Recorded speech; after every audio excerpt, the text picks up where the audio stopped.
Now at 5 and streaming on crossroadstoday.com, two Bay City residents are arrested on drug charges. A Victoria man is arrested on multiple charges, including human smuggling. And a location is secured for a mental health facility in Victoria County. Find out when construction will begin. We have quite a bit of weather headed for our area. First of all, we've got a line of thunderstorms in front of this cold front. This is the first cold front of the season that will be coming here tonight. We may have some severe weather trailing ahead of this system, so we're going to be watching that very carefully. In addition to that, we have a tropical storm that's moving into the Gulf of Mexico. All that coming up in just a few minutes. Back to you. Plus, Texas has millions of new voters since 2018. The question now is which candidates they'll vote for on Election Day. You're watching 25 News now at 5. Good afternoon. Thanks for being with us. I'm Don Brubaker. Shauna Curry is on assignment. A Victoria man was arrested on human smuggling charges. Victoria police arrested 44-year-old Hedilberto Cortez on 6 charges. Total, he's in the Victoria County Jail in lieu of $105,850 bond. 2 people were in Bay City on drug dealing charges. Bay City police arrested 33-year-old Brittany Mancias and 36-year-old Angel Perales, both of Bay City. During a traffic stop, authorities seized methamphetamine, ecstasy pills, multiple baggies for packages, and 3 digital scales. Authorities said young children were also found in the vehicle. Tomorrow is Election Day. 26 polling locations open at 7 a.m. and close at 7 p.m. in Victoria County. For President of the United States, former President Donald Trump is the Republican nominee, while Vice President Kamala Harris is the Democrat nominee. Harris is in Pennsylvania today, whose 19 electoral votes offer the largest prize among the states expected to determine the Electoral College outcome. Trump was in Raleigh, North Carolina, and stopping twice in Pennsylvania with events in Reading and Pittsburgh. In the race for U.S. Senator, incumbent Ted Cruz faces Democrat Colin Allred. Cruz is running for his 3rd term in the Senate. He was first elected to the Senate in 2013. Allred is the U.S. Congressman for District 32 in Texas. He won the seat in 2018 over 11-term incumbent Pete Sessions in the 2018 election. He is a former football player at Baylor and for the NFL's Tennessee Titans. In the race for U.S. Representative District 27, incumbent Michael Cloud faces Democrat Tanya Lloyd. Lloyd is a first-grade teacher from Caldwell County. She is concerned about education, women's health care, and reproductive rights. Congressman Cloud was elected to Congress in 2018. He serves on the Appropriations Committee. His initiatives aim to enhance safety and boost economic opportunities for the region. For State Senator District 17, you have Republican Joan Huffman and Democrat Kathy Ching. Senator Huffman was first elected to the Texas Senate in 2008 and has been re-elected 5 times. She currently serves as chair of 2 Senate committees. Ching was born in Taiwan and lives in Houston. Ching's career experience includes working as a managing member of Ching and Associates, her own law practice. In the race for State Representative District 30, former Jackson County Sheriff A.J. Louderback faces Democrat Stephanie Basham. Louderback, a Republican, is a former 5-term sheriff of Jackson County. He won a runoff against former Victoria Mayor Jeff Bouknight for the Republican nomination in May. Basham is a breast cancer survivor. She advocates for universal health care access. In the race for Victoria County Commissioner Precinct 1, you have incumbent Democrat Danny Garcia facing Republican Kenneth Wells. Garcia has been a commissioner for 12 years. He highlights his dedication to the Bloomington community and the wider Victoria County. Wells wants to focus on improving the south side of Victoria County. He says the county budget should reflect what the citizens value. Several school districts in our area have voter approval tax rate elections, and there's one bond election. The Industrial ISD, the Yoakum ISD, and the Victoria ISD all have VATRE elections. The Hallettsville ISD has a bond election. partly for new athletic facilities. And joining us live in studio election night is Woodrow Wilson Wagner II. He's Director of Institutional Strategies at UHV and our political expert on 25 News Now at 10 p.m. Wagner will help give us some insight as we watch election results come in. And here's a look at early voter turnout in 3 counties in our viewing area. Victoria County had 44% of registered voters show up compared to 49% in 2020. Got an update from DeWitt County. That county had 51% of voters show up for early voting. It was 28% in 2020. And in Calhoun County, 40% of registered voters showed up this year to vote early compared to 24% in 2020. That's a record turnout for early voting in Calhoun County. We hope you'll join us on election night. Come to crossroadstoday.com for the latest information on all of the races we are covering. After nearly a year of planning, plans for a county-run mental health facility is starting to take shape. Victoria County was awarded $40 million by the state to build a mental health facility. Victoria County Commissioner Kenneth Sexton says now that the facility location is secure, construction of this new modernized care facility can now begin. The design right now would be a 60-bed facility, 30 forensic, 30 civil. Forensic meaning people that are been incarcerated. We're hoping to have the have the construction and everything underway by the end of May, 1st of June of next year. The facility will be located on 10 acres of land along Big Bend Drive near Victoria Regional Airport. Now let's take a first look at your First Warn Storm Team forecast. Chief Meteorologist Mac Pettis joins us now with a look at what's going on outside. We had a little bit of rain today, Mac, but more coming, you're saying? Yes, in fact, we've got a lot of volatile weather, not only in Texas, but around the area. Lots to talk about. First of all, the short term, here's a line of thunderstorms that's just about to move through Waco. Well, that tail end of it is supposed to roll down into our area tonight. So we're looking for stormy weather tonight into tomorrow morning. Then there's a winter storm in North Texas. Then we have a tropical storm named Rafael in the Gulf of Mexico. We'll talk all about that coming up in just a few minutes. Don, back to you. Mac, thank you. Millions of people moved to Texas in recent years. The state has added nearly 2.6 million voters since Senator Ted Cruz was last up for re-election in 2018. Back then, Cruz won by around 200,000 votes. So the big question heading into tomorrow, where will those votes go? The question that both political parties and their election turnout people are asking are, who are these people, where do they come from, and which way do they lean, red or blue? Texas is diversifying relatively rapidly. Its Anglo population is declining as a percentage of the total population, and new groups, Hispanic and Asian in particular, are coming in. And both political parties are trying to figure out how to address those new voters. Where the new voters are living may also give some insight. The Houston Chronicle mentions the biggest growth has come in Harris County and along the I-35 corridor, areas that have gone blue in recent elections. This brings us to our viewer poll today. What time do you plan to vote on Election Day? Morning, afternoon, evening, already voted, or not voting? And you have early numbers right there. We'll wait for some more. We thank you for voting and we want to hear from you. Come to crossroadstoday.com/vote to take part, and we'll have the latest results on 25 News Now at 6. Remember to subscribe to our YouTube channel, Crossroads Today. Hit the like button and click the notification bell. Then you can see Crossroads Today on YouTube. And stay with us straight ahead on 25 News Now at 5. Harris and Trump make their final pitches before Election Day. Also ahead, Elon Musk's political posts gain billions of views online.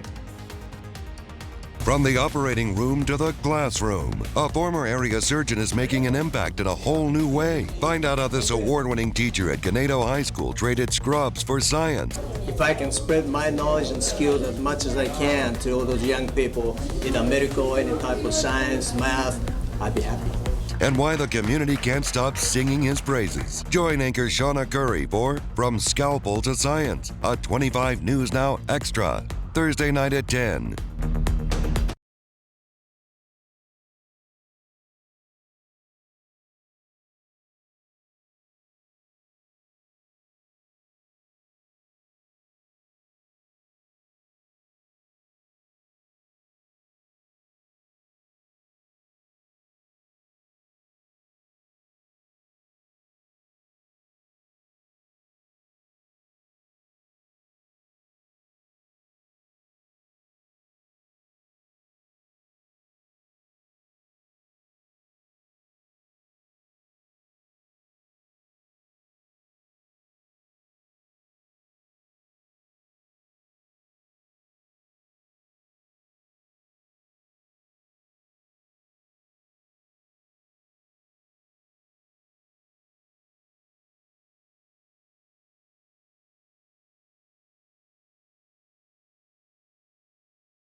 Candidates to succeed Senate Republican leader Mitch McConnell are bolstering their ties with former President Donald Trump and key senators. They've been doing that in the last several months. Senators John Cornyn and John Thune have invested heavily in GOP candidates ahead of the November 13th leadership election.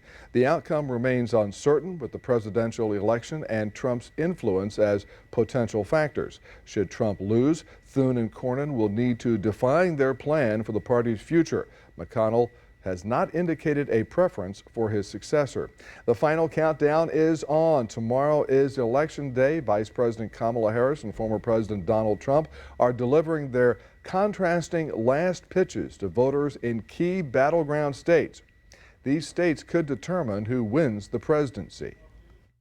Vice President Kamala Harris and former President Donald Trump are using the last hours before Election Day to make their final pitches to voters. America is ready for a fresh start, ready for a new way forward, where we see our fellow American not as an enemy, but as a neighbor. Are you better off now than you were 4 years ago?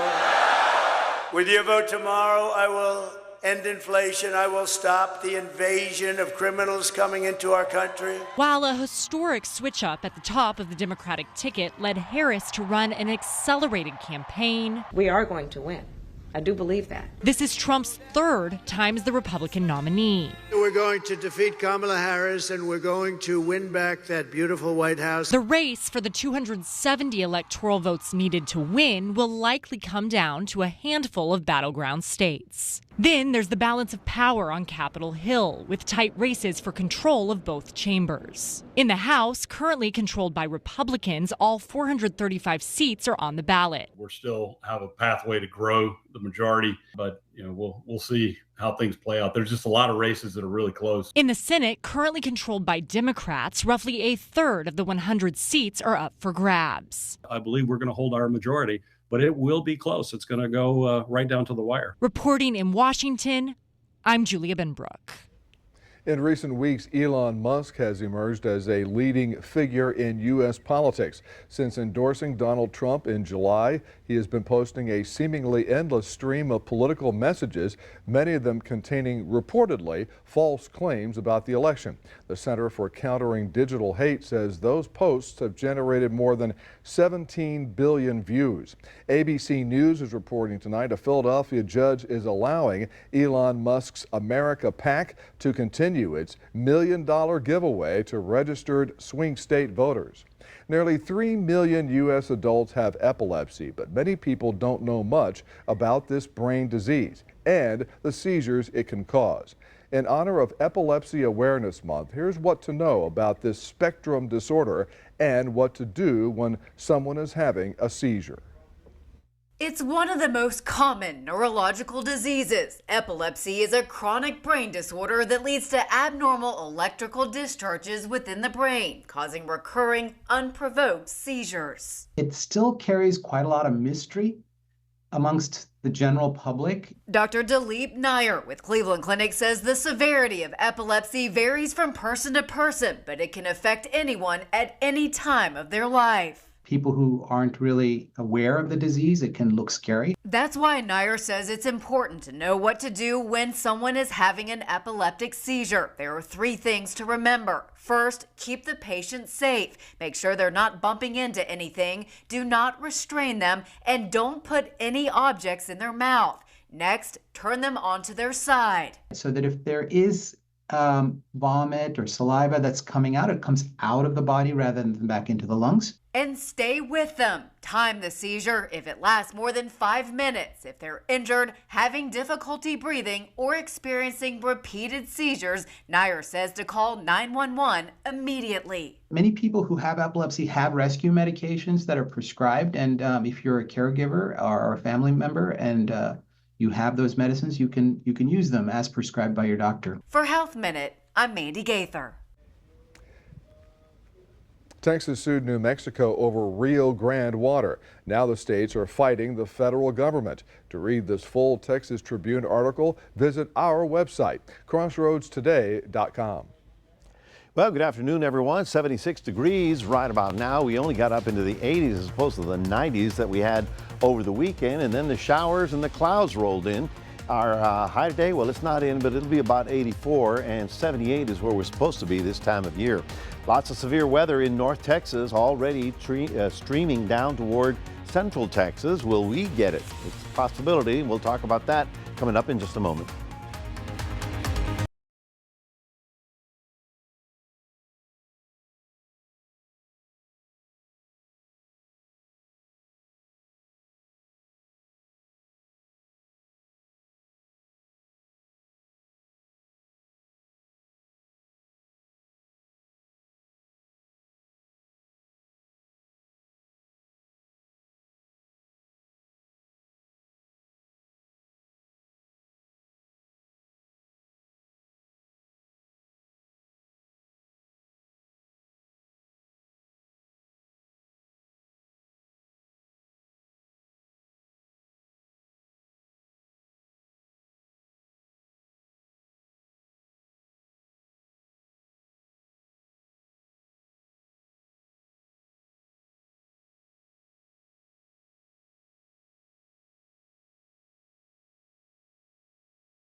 Well, good afternoon, everyone. It's a sure sign that we have turned a corner and we've got winter weather in North America while the tropics are still busy. Tonight, line of storms stretching from Oklahoma, Kansas, all the way down into central Texas. You can see right about there. Behind it, we have a winter storm in the Rockies. Yes, it is going to be spreading some snow possibly into the Amarillo area tonight. But first, let's talk about this because this could be affecting us by midnight or after midnight tonight. We'll zoom in and you can see how the winds have been very strong today, zooming to 35 miles an hour into this area along the frontal system. This is a tornado watch that is in effect just north of the front. It includes pieces of northeast Texas. The frontal system is now pushing down into the hill country and will be in Austin within the next few hours. And then the line of storms will move down into our area. Now, let me give you a good look at this because it's an important day tomorrow. It's voting day. I do believe we'll have some showers in the morning hours. Now, we start off with tonight, and there you see the storms in Austin. We move into 3, 4 o'clock in the morning. You can see how the showers arrive in Victoria right about there.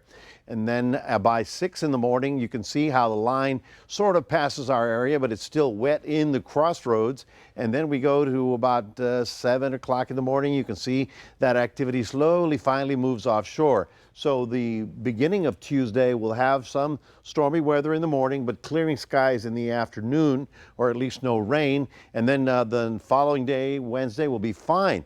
And then Thursday, believe it or not, we get ready for another strong cold front moving down into our area. That being said, you're not going to believe me when I tell you this. You're just not going to believe me because by the time we get to Thursday, we will have a hurricane in the Gulf of Mexico and a snowstorm in the Rockies, and we're going to be between those two. Now, let's talk about that potential hurricane. Well, let's go forward. Okay, this is a tropical storm Rafael. We've been tracking this thing for 2 weeks, and it finally got its act together over the weekend, and watch the path of it. It is in south of Jamaica right about now. It is forecast to move up to Cuba as a Category 2 hurricane. Very rapid development. Then as it gets into the Gulf of Mexico, frankly, there's a big concern. I believe it'll be somewhere between New Orleans and Panama City. Some computer models take it east, but it is weakening, okay? So it's going to be a peak storm here, then it weakens here. Why does it weaken? Because it runs into a cold front. And I believe that cold front is what's going to push it to the east of us and not a major problem. There you see all the computer models and which way they go. All I know is that on Thursday, it's going to run into this front, and that's when I think it takes a sharp turn and goes up into the southeastern United States, as if they needed another hurricane. So for us, shower activity sort of widespread, isolated right about now. Line of storms tomorrow morning, and they'll be here early. In the afternoon, we should go to partly cloudy. So remember, your voting day, a little stormy in the early, take your rain gear. Afternoon should be okay. Better weather for Wednesday, a little showers on Thursday. Another front on Saturday will actually cool us down by the time we get to next weekend. That's your 7-day forecast, reminding everybody we do have a QR code. We'd love for you to scan that. Put Crossroads Today on your phone. And here's Don. Mac, thank you. And coming up next on 25 News Now at 5, we'll take a look at your stocks. Plus, a new survey shows first-time homebuyers are now older and wealthier than before.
Taking a look at the stocks, the Dow is down 258 points. The S&P 500 is down 16 points. The Nasdaq is down 60 points. And oil is up $2.16 to $71.65 per barrel. A new survey from the National Association of Realtors shows first-time homebuyers are older and wealthier than past years. They have a median income of nearly $97,000 and a record high median age of 38. The report says a typical first-time homebuyer was in their late 20s a generation ago. It also reveals that a record 7% used inheritance for down payments. The report shows the intensifying struggle many Americans face when buying a home. Prices rapidly climbed to near record levels, and mortgage rates remained stubbornly high. It's back to reality for the alcohol industry. The incredible surge in sales it had during the COVID-19 pandemic has come to a screeching halt. Inflation-weary customers are pushing back on expensive alcohol, and it's hurting bottlers' bottom lines.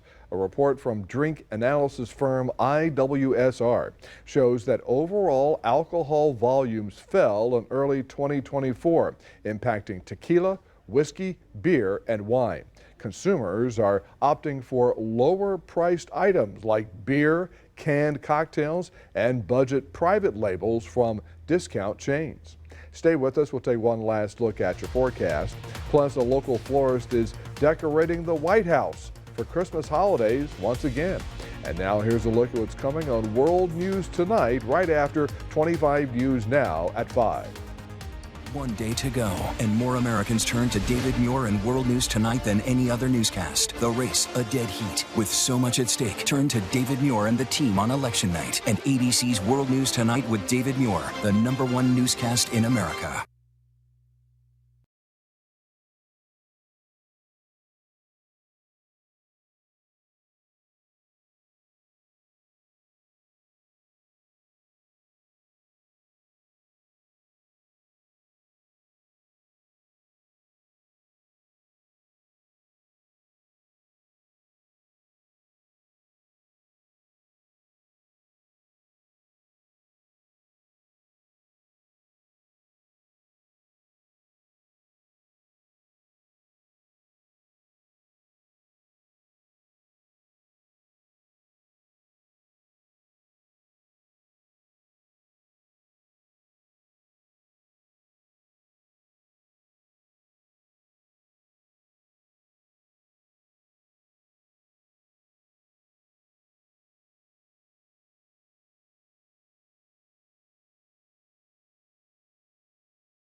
We know several of you are already thinking about Christmas, especially those who deck the halls, like Adrian Franco, a local business owner who's taking his talents back to the White House to help get it ready for the holidays.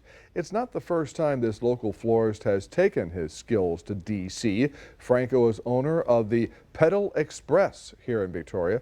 The store specializes in florals, decor, and events. Congratulations, Adrian. Christmas comes early for him, even before Thanksgiving. He's going to the White House? Yeah, he's going to decorate the White House. That is awesome. Congratulations. Yeah. Wow, that's a big honor. Yes, indeed. I must ask you, how strange is it to have a hurricane in November? Extremely strange to have a hurricane, and one that's going to form and strengthen so rapidly in November. So we're doing a lot of things that are, shall we say, off the normal path, but we've got a tropical storm in the Gulf of Mexico this week. More importantly is that tonight we've got stormy weather coming down from North Texas. It is going to be obviously weakening as it gets to our area, but I expect to see some thunder shower activity overnight and into tomorrow morning. So those of you that are going to vote in the morning, just remember, grab the rain gear because you might be in some rain. By afternoon, however, things will clear up, and certainly the afternoon hours will be much easier to get out to the polls, but that's no excuse. You're forewarned is forearmed, okay? That's right. So take care, be safe out there. I know a lot of people are going to vote, but just watch out for that weather. Know that there'll be a little wetness in the morning, so grab the rain gear and keep it handy. All right. Thank you, Mac. And thanks for being with us. We'll see you back here tonight for 25 News Now at 6. World News Tonight with David Muir is up next.